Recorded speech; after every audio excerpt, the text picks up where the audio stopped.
ẹ̀ka sára ọkùn ẹ̀mí wàhálà tí wàá dé òjò mórí sọ pé ìlú ìmọ̀ àdàrú láti ránrin tí ó bá ń ṣe bẹ́ẹ̀ ránrin ta ni ọ̀gbẹ́rin Gumi yẹn ta ló rẹ̀ pé mo sọ pé mídùmarè ọ̀gbẹ́rin Kashim ló wà after who is Gumi láti máa command Nàìjíríà pé tó bá bí federal government dá kó má lọ pé CBN kan fún àwọn terrorist láàrin 100 million bandit yẹn kò ń ṣe bandit terrorist ní gbogbo wọn ẹ jẹ́ ká sọ̀rọ̀ síbi tọ́rọ̀ ń lọ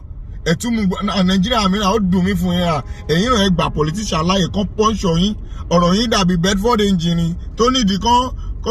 kan sáfìsì ẹ̀ àmọ́ ìgbà tẹ máa gbé lọ sílé mẹkáníìkì tẹ gbé lọ sọ́dọ̀ politician ni ló wá ní tẹ máa fi sáfìsì ẹ̀ ráǹkà o ẹ jẹ́ kó ń ta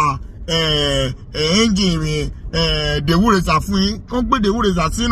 sínú Bedford ṣé kò ní malfunction ó malfunction instead kẹkọọ dẹra engine tuntun náà tó jáde Bedford kẹgbẹ sínú ẹ ti jẹ́ kí àwọn politician kó tọwọ́ sínú military setting báwo ni ìlú ṣe fẹ́ dà kò lè dà rárá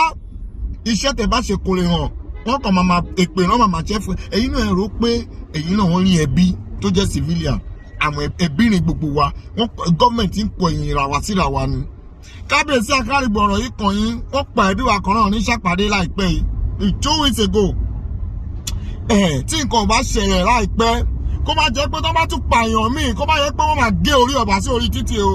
kó má jẹ́ pé chairman náà máa lọ sí o kó má jẹ́ pé sẹ́nẹ̀tọ̀ àti rẹ́ẹ̀pù náà ó máa lọ sí kí ló dé wọ́n ń pààyàn láti yọ ẹ̀ṣẹ̀ kankan sínú ẹ̀ kí ló dé tí ní bá máa dàrú kó kúkú dàrú àwọn bandits náà orí yìí burú ẹ̀rí ọmọ ọba ń bẹ ẹgbẹ́ ẹ̀rí ọmọ joyè ń bẹ ẹgbẹ́ ẹ̀rọ ọmọ sẹ́nẹ̀tọ̀ ẹ̀rí gbogbo ẹ̀rọ ẹgbẹ́ ẹ̀rọ ọmọ gọ́fúnà ẹgbẹ́ ẹ̀ ń gbé ọmọ kọ́mọ́mà ẹ̀yìn gọ́fúnà owó tẹ̀lé gbà náà ẹ̀jẹ̀ má gbàgbé àwọn aráàlú bí o ẹ̀bùrẹ̀ ìjápa àwọn bíbí yóò ṣeré o.